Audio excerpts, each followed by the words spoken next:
पवित्र श्रीमद् भागवत गीता, पवित्र चारों वेद, पवित्र कुरान शरीफ, पवित्र बाइबल, पवित्र गुरु ग्रंथ साहिब, पवित्र कबीर साहिब की वाणी में छुपे हुए गूढ़ रहस्य अर्थात तत्व को जानने के लिए कृपया अवश्य सुनिए जगत गुरु तत्वदर्शी संत रामपाल जी महाराज के मंगल प्रवचन।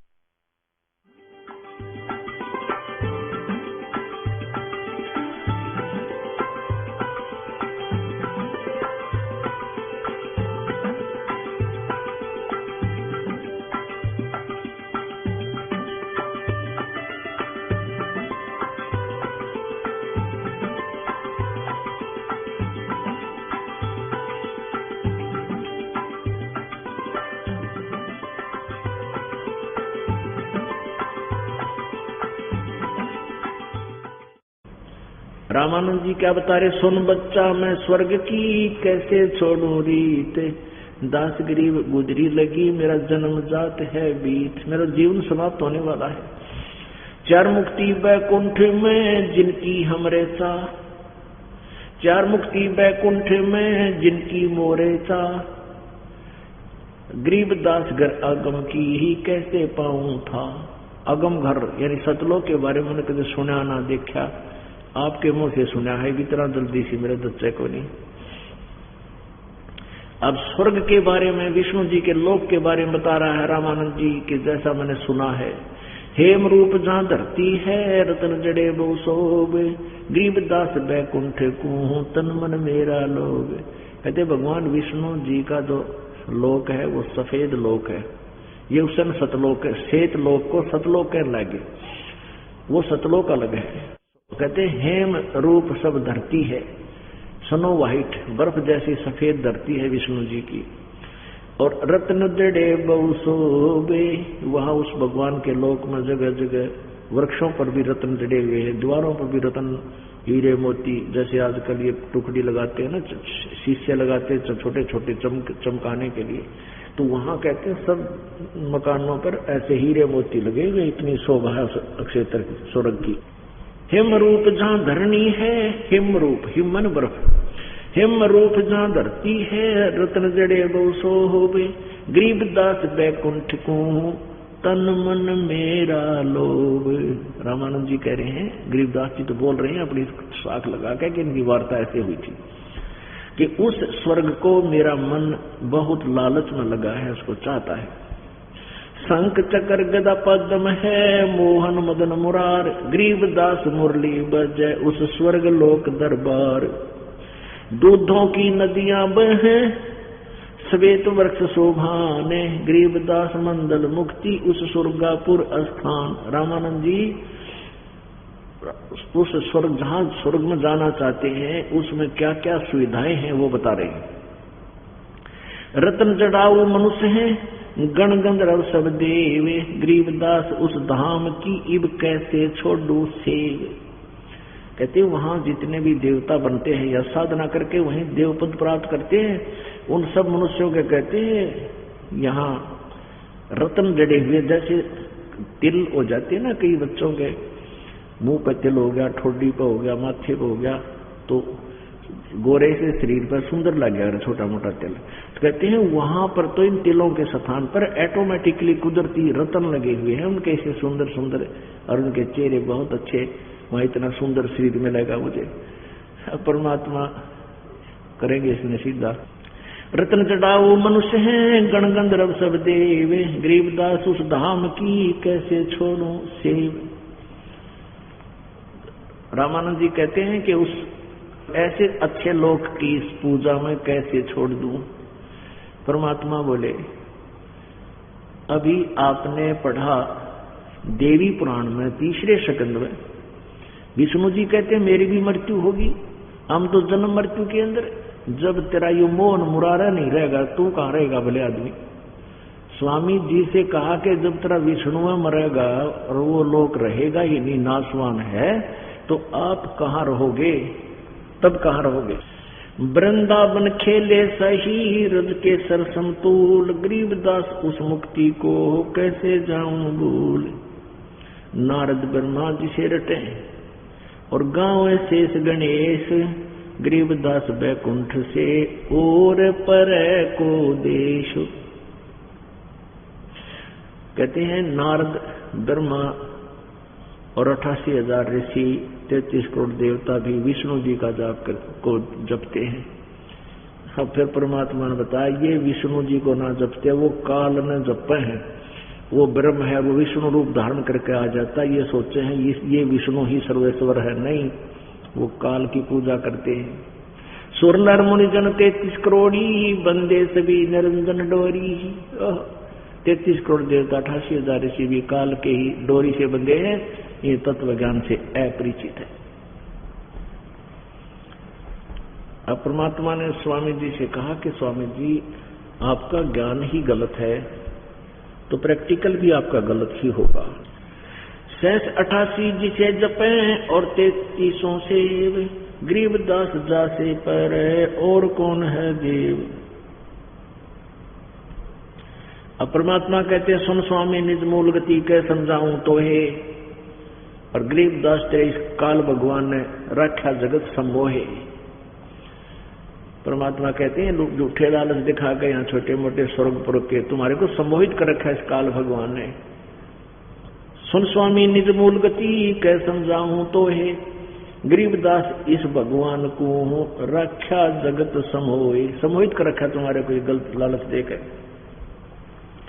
3 लोक के जीव सब विषय वास भरमाए, गरीबदास हमको जपे है तिसको धाम दिखाए। रामानंद जी ने कहा कि हमने तो आज तक ये स्वर्ग ही सुना, इसका आगे कोई लोक नहीं सुना। तो परमात्मा कह रहे हैं कि 3 लोक के जीव सब विषय वास भरमाए।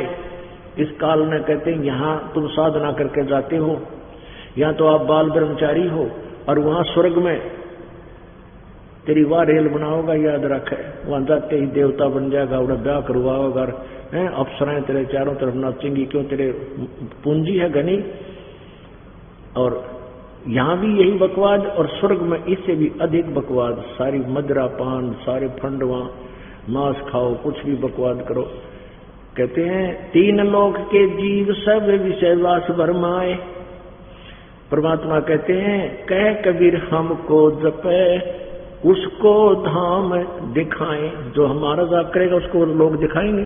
अपने आत्माओं इतना ज्ञान हो गया, भगवान ने ये कहा, कहना पड़ा आखिर में कि जो देखेगा मेरे धाम को, जो देखेगा मेरे धाम को सो जानत है मुझे। कह कबीर तो से कहूं सुन गायत्री गुज, गुज माने गुप्त। अब यह गुप्त गायत्री और बता दूं आपने कि मुझे वही भगवान मानेगा जो मेरे उस स्थान से परिचित हो लेगा, जो मुझे उस धाम को देख लेगा।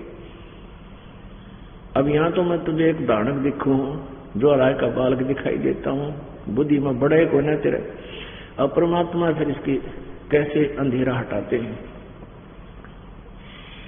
अब क्या बताते हैं, कृष्ण विष्णु भगवान को ये जड़ाए हैं जीव, गरीबदास त्रिलोक में ये काल कर्म से रसीव। अपन आत्माओं, परमात्मा ने 600 वर्ष पहले ये बात ज्ञान दिया था कि ये ब्रह्मा विष्णु महेश ने तुम्हें यहां कर्मों के बंधन में बांध रखा है। और गीता जी में बहुत पहले लिखा हुआ है, गीता जी अध्याय नंबर 15 के श्लोक नंबर 1 से लेकर 4 तक, उसमें क्या बताया है कि ऊपर को जड़ वाला मूल और नीचे को तीनों गुण, रजगुण ब्रह्मा सतगुण विष्णु तम गुण शिवजी रूपी शाखा वाला संसार रूपी पीपल का वृक्ष अविनाशी कहा जाता है।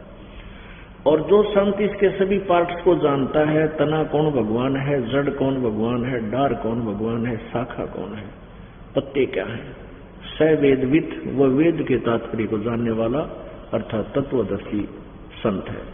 फिर बताया कि तीनों गुण रूपी शाखा जल से बड़ी हुई है, ये ऊपर नीचे फैली हुई है, यानी स्वर्गलोक में, पाताल लोक में और पृथ्वी लोक, इन तीनों पे इनकी सत्ता है। और ये ही कर्मों के बंधन में बांधने की मुख्य कारण है। इस प्राणी को यहां कर्मों के बंधन में फंसाए रखने की मुख्य कारण है।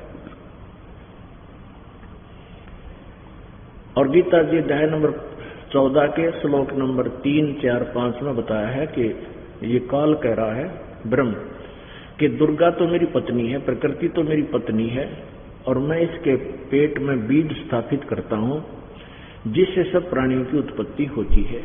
और इस प्रकृति से उत्पन्न तीनों गुण, प्रकृति यानी दुर्गा से उत्पन्न तीनों गुण, रजगुण ब्रह्मा, सदगुण विष्णु, तमगुण शिव जी, इस जीव को इस कर्मा के बंधन में फंसाए रखते हैं। और यहां परमात्मा वही बात कह रहे हैं, कृष्ण विष्णु भगवान को जड़ाए हैं जीव, जड़ाए माने फंसा रखे। और गरीब दास तो से कहूं सुन गायत्री गुज, कृष्ण विष्णु भगवान को जड़ाए हैं जीव, गरीब दास त्रिलोक में ये काल कर्म सिर शिव। कौमी धरणी आकाश थम ये चलसी चंद्र सूर्य, गरीब दास रज बीरज की ये कहाँ रहेगी दूर। तारायण चार मुक्ति बैकुंठ बट फना हुई कई बार, गरीब दास सतलोक को नहीं जाने संसार। तारायण तरलोक सब चलसी चंद इंद्र कुबेर, गरीब दास सब जात है ये स्वर्ग पताल सुमेर। परमात्मा कह रहे हैं कि सब समाप्त होगा एक दिन, तेरा स्वर्ग भी नहीं रहेगा, ब्रह्मा विष्णु महेश भी मरेंगे, ये भी नहीं रहेंगे। कहो स्वामी कितना हो गए जब 14 भवन बिहंडे, इस एक ब्रह्मांड में 14 लोक हैं, ये 14 के 14 लोकों का विनाश होगा, तब कहाँ रहोगे स्वामी जी। गरीब दास बीजक कहा तेरा चले प्राण और पिंड, जैसे का तैसा रहे परलोफना प्राण। गरीब दास उस शक्ति को हो बार बार कुर्बान, कोट विष्णु जहां बसत हैं उस शक्ति के धाम सतलोक में। अपने विषय परमात्मा बता रहे हैं डबल रोल करके।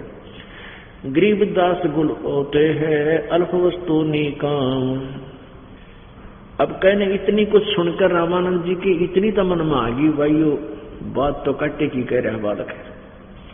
फिर कहने लगा स्वामी जी कहने लगे बच्चा मैं मेडिटेशन करता हूं और ध्यान के अंदर मैं बहुत ऊपर तक पहुंच जाता हूं शरीर में। परमात्मा बोले लगाओ ध्यान स्वामी जी, अल्लाह तेरी ध्यान की बीमारी भी काटूं। अब स्वामी जी का तो अभ्यास हो रहा था, प्रतिदिन बैठते ही समाधिस्थ हो जाते थे। अब स्वामी जी का अभ्यास था, प्रतिदिन बैठते ही अपना ध्यान लगाया और आत्मा को चढ़ाने लगे ऊपर। आगे जाकर के त्रिकुटी के ऊपर 3 रास्ते बन जाते हैं, उसको त्रिवेणी बोलते हैं, 3 स्थान।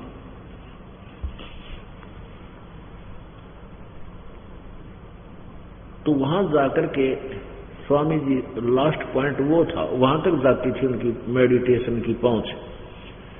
तो वहां परमात्मा कबीर जी भी 5 वर्ष के बालक में साथ जा रहे हैं और वहां बैठ के जाकर तो वहां कहने लगे स्वामी जी अब आगे कहां जाओगे। अब नो देखा मटर आगे कहां जाएगा, उसको पता ही नहीं आगे जाना कहां है। इसे आगे काल जान नहीं दे, इनके मंत्र से आगे वो खुल नहीं सकता सामने वाला द्वार। तो वहां बताया परमात्मा ने कि जो तुम्हारा लेफ्ट हैंड को जा रहा है ना, ये रास्ता ये है आपका, जब आपकी मृत्यु होगी ना तब ये खुलेगा और आप इस रास्ते जाओगे। आगे धर्मराज का दरबार है सबसे पहला, उसमें आपका अकाउंट होगा। उसके बाद आप विष्णु जी के उपासक हो तो आपको विष्णु जी के लोक में भेज दिया जाएगा। इस आगे विष्णु जी का लोक है और उसमें आपको भेज दिया जाएगा। और वहां कितने दिन रहोगे वो आपको पता ही है, जितना पुण्य होंगे आपके उतने दिन वहां रह पाओगे। और इस राइट साइड में जो है ये 88,000 खेड़े हैं, इधर ध्रुव प्रहलाद रहते हैं, इनका अलग स्थान बना कर दे रखे, ध्रुव रहता है। और ये सामने का जो रास्ता है ना, ये तुम्हारे किसी मंत्र से नहीं खुल सकता, वो मेरे द्वारा जो मैं मंत्र देता हूँ सतनाम। ये सतनाम कोई जाप नहीं है, ये 2 मंत्र का अक्षर है, 2 अक्षर का मंत्र है।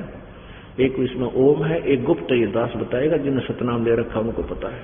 तो परमात्मा ने, कबीर जी ने रामानंद जी को समाधि में अंदर बात कर रहे हैं, वह बता रहे हैं कि अब मैं खोल लूंगा सामने वाले को, ये ब्रह्मरंध्र का घाट है, इसको तुमसे नहीं खुल सकता। और कहता है देखना मैं अंदर अंदर से जाप करता हूं। वो लीला कर रहे थे मालिक।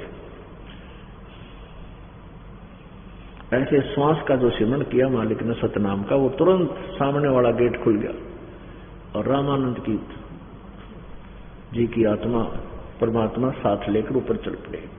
फिर परब्रह्म के लोक को पार करके काल का लोक दिखाया, जहां पर ये काल बैठा था, तपस्या पर जीव घूमता है। परब्रह्म के लोक में प्रवेश किया, फिर वहां से पार करके सतलोक में भवन गुफा पार करके और 12वां द्वार खोल के परमात्मा सतलोक में ले गए। नीचे से 5 वर्ष का बालक रूप में परमात्मा कबीर जी रामानंद जी के साथ जा रहे हैं। ऊपर क्या देखा, जैसे आपने ऋग्वेद मंडल नंबर 9 सूक्त नंबर 96 के मंत्र नंबर 18 में पढ़ा कि वो परमात्मा उस तीसरे मुक्ति धाम में, प्रथम धाम लोक समझो ब्रह्म का, दूसरा पर ब्रह्म का, तीसरा वो पूर्ण ब्रह्म का सतलोक, उस सतलोक में विराजमान है। एक बहुत बड़े गुम्बद के अंदर, गुबंद के अंदर, बहुत बड़े गुम्बद के अंदर, और वहां परमात्मा तेजोमय शरीर में विराजमान है। तेजोमय शरीर, कबीर परमात्मा कहते हैं वेद हमारा वेद है, मैं ना वेदन के माही, और जौन वेद से मैं मिलूं ये वेद जानते नाही। ये वेद, चारों वेद मेरी गुणगान कर रहे हैं, लेकिन वो प्राप्ति कैसे होगी जहां मैं रहता हूं, जहां मेरा स्थान है, वो विधि इनमें वर्णित नहीं है। क्योंकि यजुर्वेद अध्याय नंबर 40 के श्लोक 15 में, मंत्र 15 में केवल ब्रह्म तक की साधना का वर्णन दिया है। ओम कर्तु समर, कलवे समर और कर्तुम समर। इससे वायु अनिलम इथम भस्मांतम शरीरम, अमृतम भस्मांतम शरीरम। शरीर नष्ट होने के बाद इस ओम नाम के जाप की कमाई से तुम जितनी से अमृतों तुम्हें मिलेगा, ब्रह्मलोक प्राप्ति होगी, वहां कई हजार युगों तक वहां रह सकते हो, फिर वापस आना पड़ेगा। तो वहां क्या देखा, रामानंद जी ने देखा कि वहां सतलोक के अंदर, गुम्बद के अंदर परमात्मा एक तख्त के ऊपर, बहुत सुंदर तख्त पर विराजमान है। सफेद परमात्मा के मुकुट है और ऊपर एक गुम्बद बहुत सुंदर बना हुआ है, बहुत सुंदर शरीर। इतना शरीर का तेज है कबीर परमात्मा का, करोड़ सूर्य विराजे, करोड़ चंद्रमा, क्रोमकूप की शोभा, तो भी तेज है, अधिक है। तो रामानंद जी ने सोचा भगवान तो यो है वो पूर्ण ब्रह्म, ये हो परम अक्षर ब्रह्म, ये बैठा तक यहाँ गुम्बद में, और कबीर यहाँ का कोई गण होगा, कोई सेवक है। अब वहां जाकर के कबीर परमात्मा चंवर उठा करके उस परमेश्वर के ऊपर चंवर करने लगे आदर सत्कार से। तो रामानंद जी ने सोचा भगवान ये है और कबीर यहाँ का सेवक है, क्योंकि इसकी सेवा कर रहा है। इतने में क्या हुआ, वो तेजों में शरीर ओरिजिनल भगवान खड़ा हुआ और 5 वर्ष का बालक तख्त पर विराजमान हुआ। उस अनंत कोट ब्रह्मांड के सिंहासन पर वो 5 वर्ष का धानक का बच्चा, जिसको धानक का बालक कह रही थी, वो विराजमान हुआ दुल्हा। और वो ओरिजिनल भगवान दिखाई देता, वो चंवर लेकर उस 5 वर्ष के बालक पे नौकर की तरह सेवा कर रहा है। रामानंद जी सोच रहा था भाई ये क्या चक्कर है, भगवान तो एक बताया, ये 2 क्यों करे, कैसे हो गए। इतने में तेजों में शरीर उस 5 वर्ष के बालक में समा गया और वो बच्चा अकेला बैठे हैं कबीर परमात्मा। अब रामानंद जी से कहा कि जा बच्चा चल पीछे, नीचे चल। अब वहां से ऐसे किया था, एकदम समाधि टूटी उसका, एकदम सपेट तो वापस आई आत्मा और आते ही फिर वो रुचि कहाँ थी, और लोगों में रुचि ना बढ़े, फिर आदमी की फट दे नीचे आ गया। सामने आंखें खुलते क्या देखा, वही 5 वर्ष का बालक, वो दुल्हे का दुल्हा परमेश्वर सामने विराजमान है। शरण पकड़ लिए, रोने लग गया। 104 साल का बुढ़ा, ओए होए, कहते मेरा ज्ञान तो बालक के साथ था, परमात्मा तेरे ज्ञान के सामने। और क्या बताते हैं, तावा चित चक्रित भया वो देख फजल दरबारे। ओहो, कहते वहां जाकर वो मन चक्कर काट गया उसका, रामानंद का। फजल दरबार, फजल माने वो दयालु, दयाल दरबार, दयालु का दरबार, जहाँ कोई मौत नहीं, कोई मृत्यु नहीं, सब जवान रहते हैं, किसी प्रकार का कष्ट नहीं।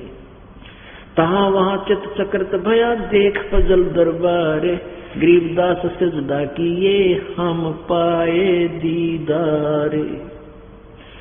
तुम स्वामी मैं बाल बुद्धि भरम कर्म किए नासे, गरीबदास निज ब्रह्म तुम मेरे हो गया दृढ़ विश्वासी। तुम स्वामी 104 साल का वृद्ध महापुरुष महर्षि और 5 वर्ष के बालक को, जिसने दानक दुल्हा को जात के गाड़ दे था, और चरण पकड़ के न्यू कहे तुम स्वामी मैं बाल बुद्धि, तुम मेरे मालिक, तुम मेरे गुरु, और मैं तो बालक कैसी बुद्धि वाला प्राणी था।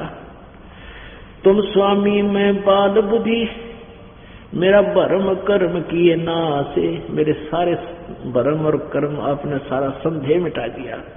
और रामानंद जी कहते हैं, गरीबदास जी बता रहे हैं, गरीबदास निज ब्रह्म तुम, निज ब्रह्म वास्तव परमात्मा वो उत्तम पुरुष है, तो अन्य वो आप हो पुरुषोत्तम। गरीबदास निज ब्रह्म तुम मेरा हो गया दृढ़ विश्वास, अब मुझे पक्का विश्वास हो गया परमात्मा है। सुन बेसुन से तुम परे उर्से हमरे तीरे, दास गरीब सरबंग में अवगत पुरुष कबीर। बोलत रामानंद जी सोने कबीर करतारे, गरीब दास सब रूप में है तू ही बोलड़े हारे। रामानंद जी कहे सुन कबीर करतार, जब तक परमात्मा कहते मैं भगवान हूं थो मावा था बुढ़ा, और ईब देख लिया ना क्या तुमने कहे है सुनो कबीर करतारे। बोलत रामानंद जी सुन कबीर करतारे, गरीबदास सब रूप में तू ही बोलनहार, यानी तेरी शक्ति से ही सब चल रहे हैं, ब्रह्मा विष्णु महेश यु ब्रह्म पर ब्रह्म सब तेरी पावर से सब चल रहे मालिक, तेरे बिना तो कुछ भी कोई न इस ब्रह्मांडों में। तुम साहेब तुम संत हो, तुम सतगुरु तुम हंस, गरीबदास तुम्हारी रूप बिना और न दूजा अंश। तुम साहेब तुम परमात्मा हो, तुम साहेब तुम संत हो, तुम ही संत बनकर आए हो, तुम ही परमात्मा हो, और तुम सतगुरु तुम हंस। सतगुरु भी आप ही हो इस पृथ्वी पर। हंस माने जो एक क्वालिटी भक्त में होनी चाहिए मालिक, वो भी आप ही में है। मैंने कितना बुरा भला कहा, आपने कति काली नहीं मानी, आप दुख नहीं माना आपने। एक हंस यानी अच्छी आत्मा और बुराइयों को छोड़कर अच्छाई ग्रहण करने वाले को हंस कहते हैं। कहते हैं वास्तव में आप हंस भी आप ही हो। तुम साहेब तुम संत हो, तुम सतगुरु तुम हंस, गरीबदास तुम रूप बिना और न दूजा अंश। मैं भक्ता मुक्ता भया, है अब अपने आप को कहते मैं आपका भक्त और मैं मुक्त हो गया, मेरा झंझट मिट गया, सारा शंका निवारण हो गया। मैं भक्ता मुक्ता भया किया कर्म कुंद नासे, गरीबदास अवगत में ले या मिट्टी मन की बांसे। मन के अंदर जो तरह तरह की बकवाद भरी थी, अज्ञान ठोक रखा था इस काल में, भगवान मेरा तो सारा नाश हो गया, सब खत्म हो गया। अब क्या बताते हैं रामानंद जी, क्या कह रहे हैं? दोहू ठोर है एक तू, दोहू ठोर है एक तू, भया एक से दो। ओए होए, गरीबदास हम कारणे तुम आए हो मग जो। इतना लंबा सफर तय करके आप हमारे लिए आए हो मालिक, और दो ठोर है एक तू। सतलोक में भी तू ही कंट्रोलर, और यहां मेरे लिए हमारे पास भी मालिक तू ही है। और एक से दो बन गए आप। बोलत रामानंद जी सुनो कबीर सुभान, गरीबदास मुक्त भये मेरे उधरे पेंड और प्राण। पुण्यात्माओं, अब भगवान पहचान में होगा अपने कौन है, जब हम वेदों को सही मानते हैं। अब देखो गीता जी अध्याय नंबर 15 के श्लोक नंबर 16 और 17 में तीन भगवान बता रखे हैं, तीन पुरुष, एक क्षर पुरुष, एक अक्षर पुरुष और तीसरा परम अक्षर पुरुष। तो क्षर पुरुष तो ये ज्योति निरंजन है, इसको सर्वब्रह्म भी बोलते हैं, सर्वब्रह्म। और अक्षर पुरुष अक्षर ब्रह्म ये परब्रह्म है। ब्रह्म जो है ये सर्वपुरुष है, ये 21 ब्रह्मांड का स्वामी है। अक्षर पुरुष ये 7 शंख नील पदम शंख 7 शंख का ब्रह्मांड का स्वामी है। और परम अक्षर ब्रह्म अनंत कोटि ब्रह्मांड का, यानी सर्वपुरुष के भी, अक्षर पुरुष के ऊपर भी और सभी अन्य ब्रह्मांडों के ऊपर भी, सतलोक आदि पर भी उस परम अक्षर ब्रह्म की सत्ता है। तो गीता जी अध्याय नंबर 15 के श्लोक नंबर 16-17 में तीन भगवान बताए, एक सर्वपुरुष, एक अक्षर पुरुष, और 17 में बताया कि उत्तम पुरुषत्व अन्य, जो इन दोनों से अलग है वो पुरुषोत्तम है, वो सबसे उत्तम भगवान है, वो इन दोनों से न्यारा है। देखिएगा श्रीमद् भगवत गीता, ये गीता प्रेस गोरखपुर से प्रकाशित है, जयदयाल गोविंद का इसके अनुवादक है। अब थोड़ा सा दिखाऊंगा, बाकी बहुत कुछ प्रमाणित होगा।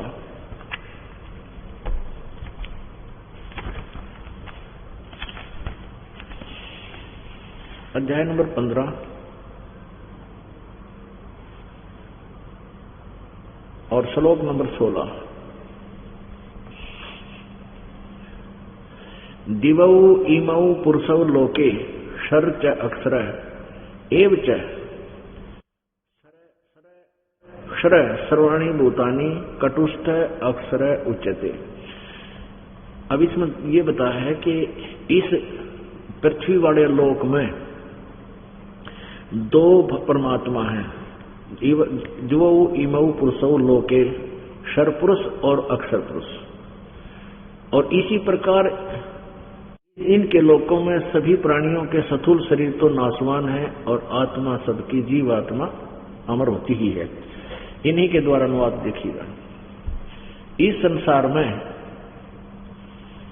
संसार में नाशवान और अविनाशी भी ये दो प्रकार के पुरुष हैं। पुरुष माने परमात्मा है, इनको यहां भी लिख सकते हो, सर पुरुष और अक्षर पुरुष हैं। और संपूर्ण प्राणियों के शरीर तो नाशवान है इनके लोक में, और जीवात्मा अविनाशी भी कहा जाता है। अब 17वां में कमाल कर दिया, उत्तम पुरुष है तू अन्य है। इन दोनों से कोई और है, सरपुरुष और अक्षर पुरुष से, इन दोनों पुरुषों से कोई और है, उत्तम पुरुष से, श्रेष्ठ पुरुष से। तो अन्य परमात्मा इति उदाहरते, जिसको भगवान कहा जाता है।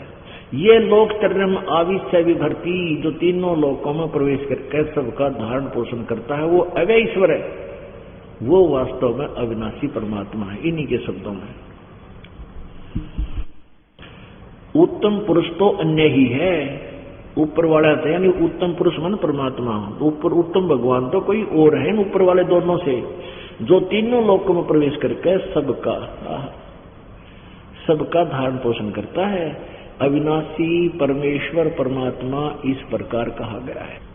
अपनात्माओं, सूक्ष्म वेद का एक सेंटेंस सिद्ध करने के लिए इतना ढेर सारे प्रमाण दिखाने पड़ेंगे। दो ठोर है एक तू, भया एक से दो, गरीबदास हम कारणे तुम आए हो मग जो। दो ठोर है एक तू, ये परमात्मा ऊपर भी तू है, यहां भी तू ही है, वहां तेरा अन्य रूप है, यहां तेरा अन्य रूप है। अब यहां देखना, यजुर्वेद अब तीनों लोकों में प्रवेश करके सबका धारण पोषण करने के लिए भी परमात्मा का एक और शरीर है। यजुर्वेद अध्याय नंबर 5 का मंत्र नंबर 1 इसका और समर्थन करे। देखिएगा, यजुर्वेद ये महर्षि दानव सरस्वती द्वारा अनुवादित है। अनुवाद किया, जैसे गीता जी का वक्ता कोई और है, राइटर कोई और है, अनुवाद करने वाले अन्य हैं। उनमें से दानव जी है, यजुर्वेद का अनुवाद करता। प्रकाशक है सार्वदेशी कार्य प्रतिनिधि सभा 2/5 महर्षि दानव भवन, रामलीला मैदान, नई दिल्ली। यजुर्वेद आर्य भाषा भाष्य संपूर्ण 40 अध्याय, ये महर्षि दानव सरस्वती कृत, इन्होंने ही अनुवाद किया है। आगे देखो कहां से छपा है। Prince offset printers 1510 Pataudi house, Daryaganj, नई दिल्ली से। अब 5वें अध्याय का प्रथम मंत्र।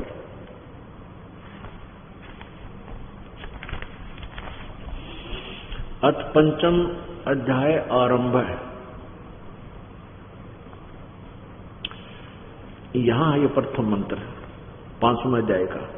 अग्ने तनुरसी विष्णवे तवा सोमस्य तनुरसी विष्णवे तवा अतिथे राति अतिथम असि अतीतम असि विष्णवे तवा सेनाए तवा सोम भरते विष्णवे तवा अग्नेय तवा राय पोष दे विष्णवे तवा। इसका क्या अर्थ बनता है कि वो परमात्मा अतिथि रूप में, अतिथि का अर्थ जिसके आने की तिथि पूर्व निर्धारित ना हो, अचानक आ जाए, उस अतिथि रूप में परमात्मा आता है तो वो ही पूजा के योग है। तो उस परमात्मा का कहते अग्नि तनुरसी, परमात्मा का, पूर्ण परमात्मा का तेजो में शरीर है, इसलिए अग्नि शब्द प्रयोग किया गया इसमें। और विष्णुवे तवा सोम से तनुरसी, उस परमेश्वर का, तवा माने उस, अमर पुरुष माने अमर पुरुष का, विष्णुवे माने सबके धारण पोषण करने के लिए भी, तनु माने शरीर, असी माने है। यहाँ 2 गवाही ने दे रखी है कि वो एक अन्य रूप भी धारण करके यहाँ आता, जैसे गरीबदास जी कहते तेज पूंज तन दे धरकर इस विध हमको भेंट ही, तेज पूंज तन अन्य दे धर के, वो इस विध हमको मिलता है। और यही वेद बता रहे हैं कि अग्नि तनुरसी। इस स्वामी जी ने तड़ंगा करने का ठेका ले रखा था काल पर, अज्ञान फैलाने का दानव ने। अब देखो क्या लिखा है इनका अनुवाद। हे मनुष्यों तुम लोग जैसे मैं। अब मनुष्य और लोग दो हो गए, इसके अकल देखो। हे मनुष्यों तुम लोग जैसे मैं, जो हवि बिजली, अग्नि माने बिजली प्रसिद्ध रूप, अग्नि के शरीर के समान है। बता इसका क्या अर्थ बने, 20 में पढ़ लो, जैसा कितार्थ भी पाया जाता है। और इसका अर्थ अग्नि माने परमेश्वर, तनु माने ये खुद कह रहे हैं शरीर है, रसी माने है परमात्मा, सह शरीर है उसका, तेजो में शरीर है परमात्मा का। और तवा विष्णुवे माने यज्ञ की सिद्धि के लिए स्वीकार करता, कोई बात हुई है। विष्णुवे माने सबका पालन पोषण करने के लिए उस परमात्मा का एक और शरीर है, अन्य शरीर है। और उस शरीर को धारण करके ऊपर, जैसे आपने ऋग्वेद मंडल नंबर 9 सूक्त नंबर 86 के मंत्र नंबर 26 में पढ़ा कि वो परमात्मा भक्ति करने वाले यजमान, यज्ञ करने वाले यजमानों यानी साधना करने वाले भक्तों के लिए यहाँ आता है, उनके संकटों का निवारण करता है, अपने रूप को हल्का तेज पुंज का बनाकर सरल करके उन भक्तों को आकर मिलता है। तो पुण्यात्माओं, ये कबीर परमात्मा जो है ये स्वयं ही आते हैं, वही लीलाएं जो वेद बताते हैं परमात्मा ऐसी लीला करता है, वो प्रैक्टिकल परमात्मा 600 वर्ष पहले करके चले गए। और ये सारे अज्ञानी थे, इनको विद्वान मानते थे, महर्षि मानते थे। गुरु बिन काहुन पाया ज्ञाना, जो थोथा वो छड़े किसाना, गुरु बिन वेद पढ़े जो प्राणी, समझे न सार रहे अज्ञानी। ये विद्वान कहलाते थे ऋषि महर्षि सतयुग त्रेता द्वापर के। और ये कलियुग वाले ऋषियां गिनती है कोई ना, शाम को दिखाएंगे आपको इन ऋषि महर्षियों की थ्योरी। कति अज्ञान भरा था इनके अंदर, इसलिए अभी तक हमें भ्रमित कर रखा था इन लोगों ने। अब आपका भाग उदय हो गया। कहते हैं समझा है तो सर दर पाओ और बहुर नीरे ऐसा दाओ। पुण्यात्माओं, पहले तो इस सतलोक आश्रम बरवाड़ा में आने वाले पुण्य इतने से ही उस प्राणी के गिठड़ी बांध रखी हो। दूसरा, इन दुष्टों ने ऐसा अफवाहें फैला दी कि कोई इसके निकट ना जा रामपाल के कदे न, क्योंकि काल ने करवाया सारा काम कि वहां गया तो तेरी पोल खुल लगी सारी।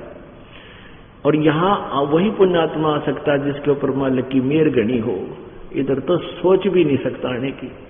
और अब आपके ऊपर वह मेहर होगी, आपके आगे खजाना खुलवा दिया इस दास द्वारा, वो अमृत मोक्ष मार्ग का। तो परमात्मा कहते समझा है तो सिर दर पाओ और बहुर नीरे ऐसा दाओ। सिर पर पांव रखना यानी आपत्ति में बहुत तेज दौड़ना होता है, जैसे पागल कुत्ता पाछा लाग ले और मारा डांक की तो पैर टिक्या रहे जान बचाने के लिए घर में बढ़ जा बाज गए।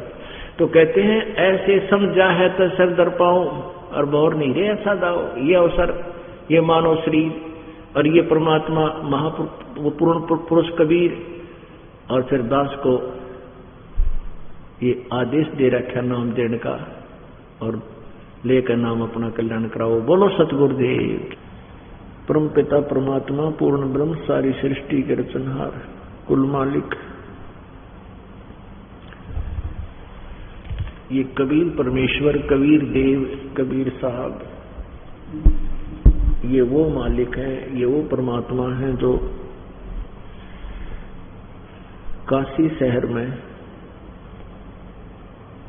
एक जुल्हा रूप में प्रसिद्ध हुए। ये वही परमात्मा है जो एक प्रसिद्ध कवियों में से भी उपाधि प्राप्त की। पुण्यात्माओं, परमात्मा को पहचानना अति आवश्यक है। कोई भी बिजनेसमैन,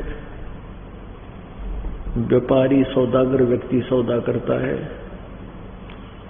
तो सौदे की पहले परख की जाती है, उसके बाद उसका सौदा किया जाता है। हम सभी परमात्मा के सौदागर थे, मोक्ष पाना चाहते थे, राम नाम की कमाई करना चाहते थे, लेकिन जहां भी हम गए हमारे साथ धोखा ही धोखा हुआ, क्योंकि हम परमात्मा की महिमा से परिचित अवश्य थे, लेकिन परमात्मा कैसा है उसकी पहचान हमें नहीं थी। हम ये भी माना करते थे कि जो पुराण है, गीता है, चारों पवित्र वेद हैं, ये सभी पवित्र पुस्तक परमात्मा के यथार्थ ज्ञान से भरी हैं। और हम यही सोचा करते थे कि जो संस्कृत के ज्ञाता विद्वान महर्षि ब्राह्मण हुए हैं, उन्होंने इन सदग्रंथों को ठीक से समझा है और इन्होंने जो हमें ज्ञान सुनाया है वो पुराणों में, वेदों में, गीता जी में ही लिपिबद्ध होगा।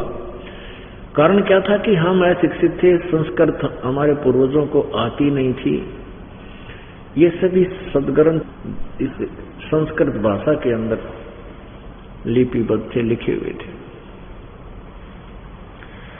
परमेश्वर कबीर जी 600 वर्ष पहले आए, तब भी यही ज्ञान दिया करते थे। जैसे आप कल से सत्संग सुन रहे हो, परमात्मा कौन है, कैसा है,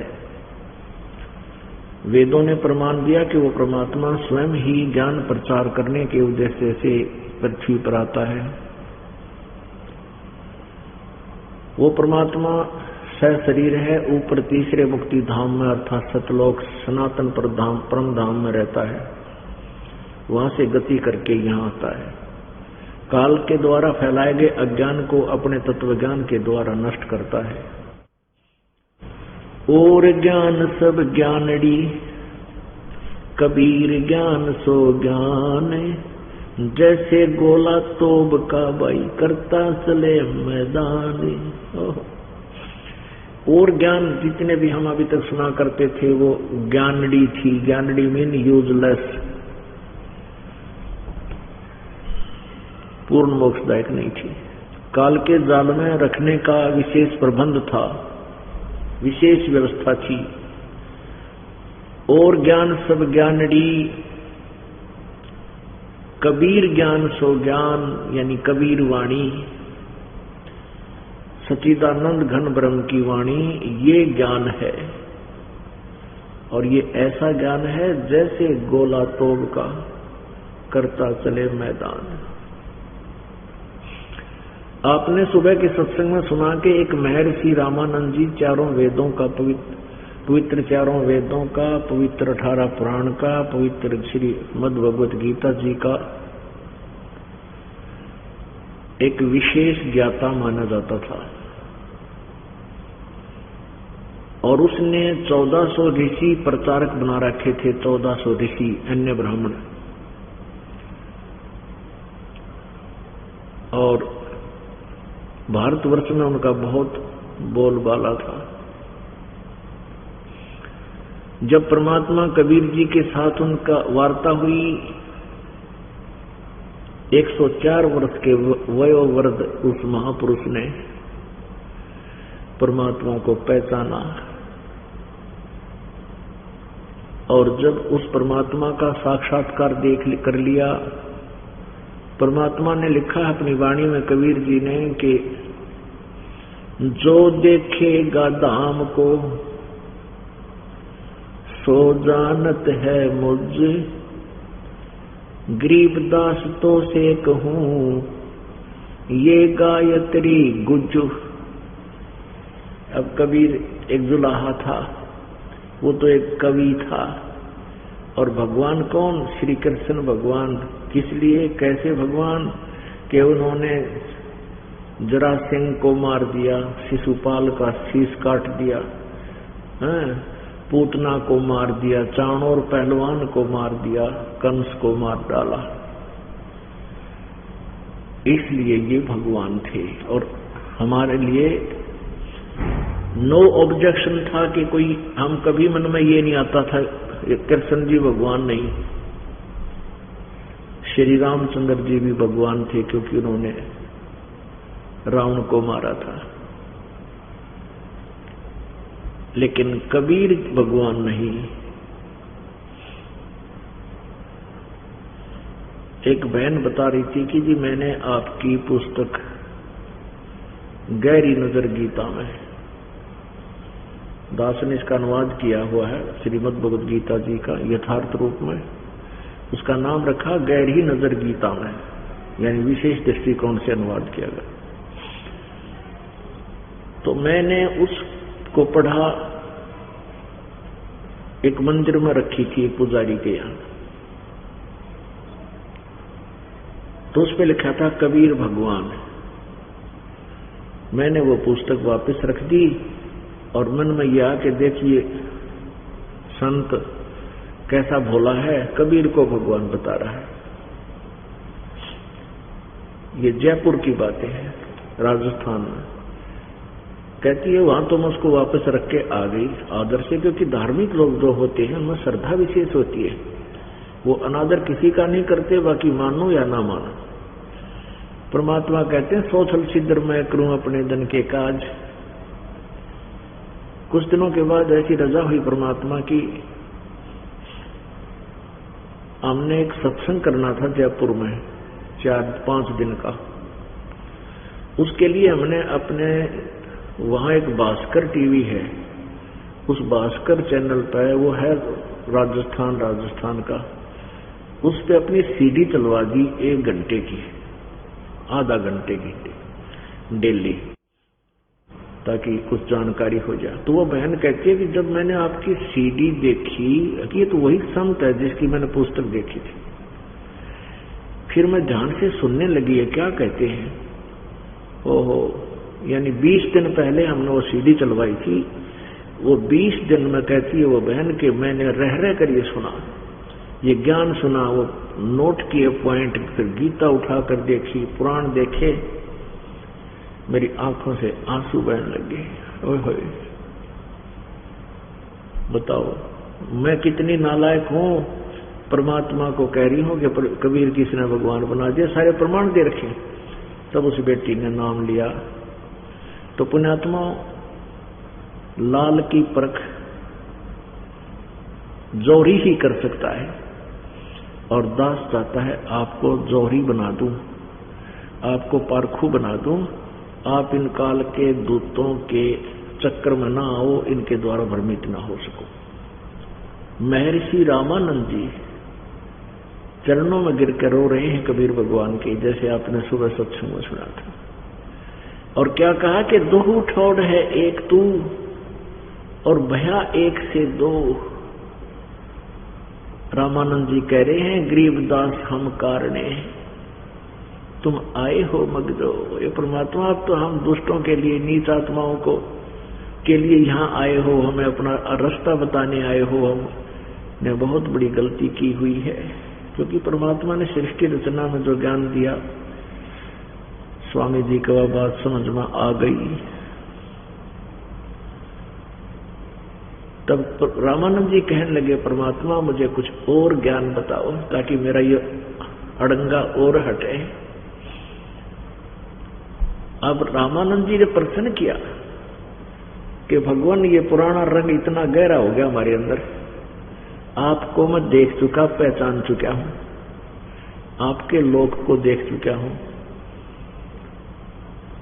और अब भी मेरे अंदर कुछ गंध शेष है, उसका कुछ समाधान चाहता हूं। रामानंद जी ने कहा कि प्रभु, मेरा श्री कृष्ण जी में विशेष प्रेम है, विष्णु जी में, श्री कृष्ण जी में, रामचंद्र जी में, क्योंकि मैं बचपन से ही इन पर आसक्त हूं, इनकी लीलाएं सुनता आया। हे प्रभु, क्या ये विष्णु जी में कोई पावर नहीं है? क्या ये इनकी भक्ति यूजलेस है? अब परमात्मा ने कहा, ओहो कबीर ये माया अटपटी, कबीर ये माया अटपटी, सब घट आण अड़ी, किस किस को समझाऊं या कुएं भांग पड़ी। ओहो, जैसे किसी ने एक कूप में, कुएं में 1 क्विंटल भांग गिर रखी हो गोड़ के, और उस भांग के पानी ने जल को जो भी पीता है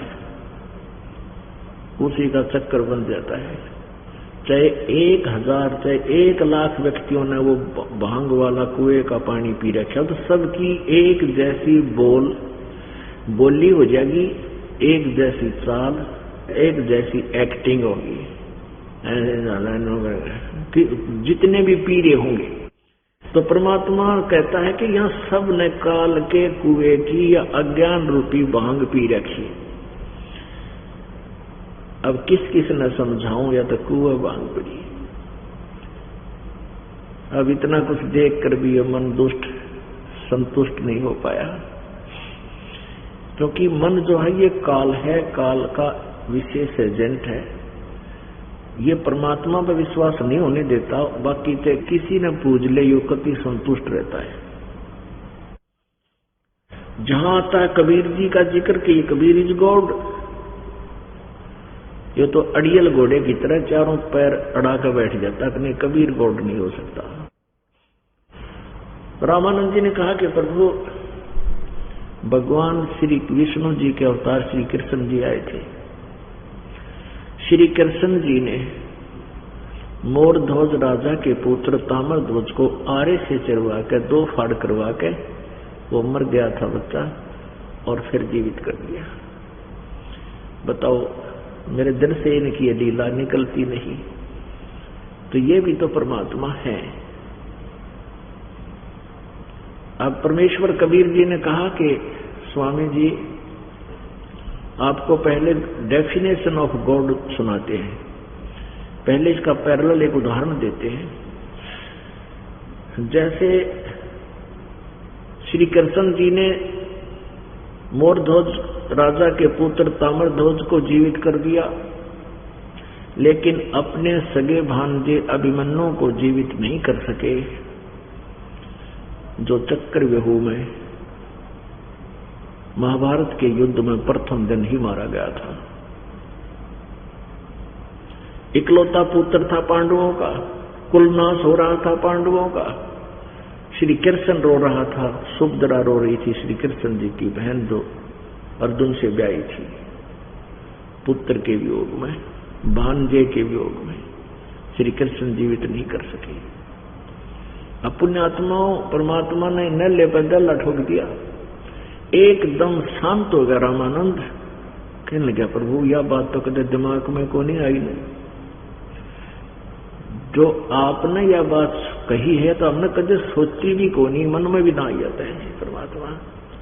फिर प्रभु कारण क्या था? परमात्मा ने बताया कि भाई ये तो एक जादूगर दिखा देता, अपने सारे अंग नारे नारे करके फिर जोड़ देता है।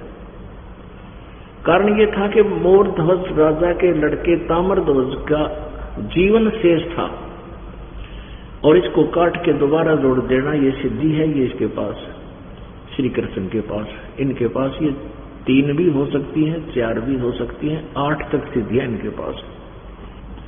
लेकिन अभिमन्यु का जीवन शेष नहीं था, उनका प्रारब्ध में इतना ही था,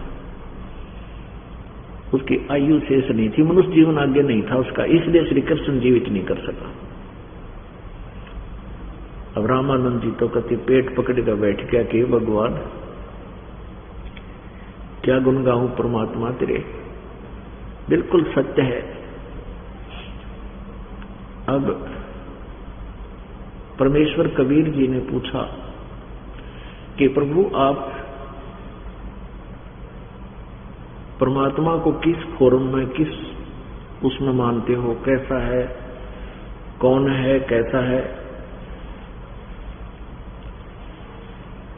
रामानंद जी कहने लगे, परमात्मा कबीर जी, मैंने आपको सतलोक में देख लिया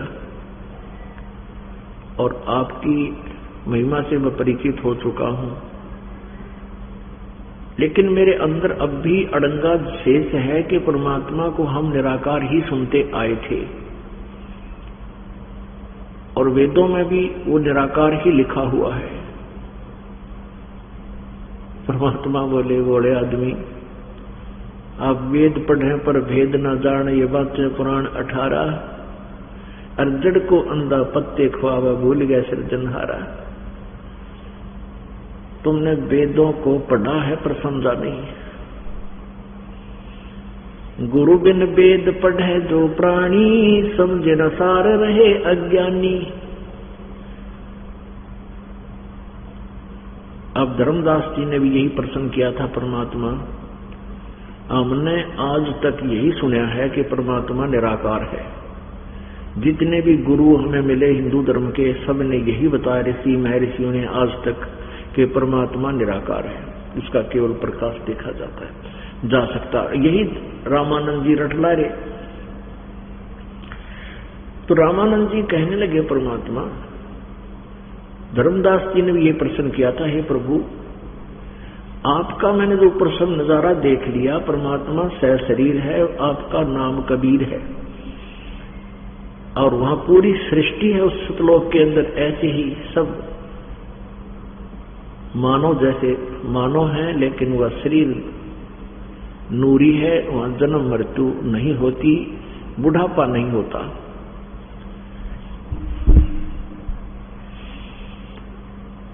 तो उन्होंने क्या कहा, रामानंद जी ने भी यही प्रश्न किया और धर्मदास जी ने भी यही प्रश्न किया, प्रभु फिर तो ये वेद कतेब, 4 वेद और 4 ही मुसलमान भाइयों की वो पुस्तक है, इन्हें कतेब बोल रहे हैं, कि ये सभी झूठे हैं। फिर इनमें तो परमात्मा निराकार लिखा है। अब परमात्मा कबीर जी कहने लगे, वेद कतेब झूठे ना भाई, झूठे हैं जो समझे नाही।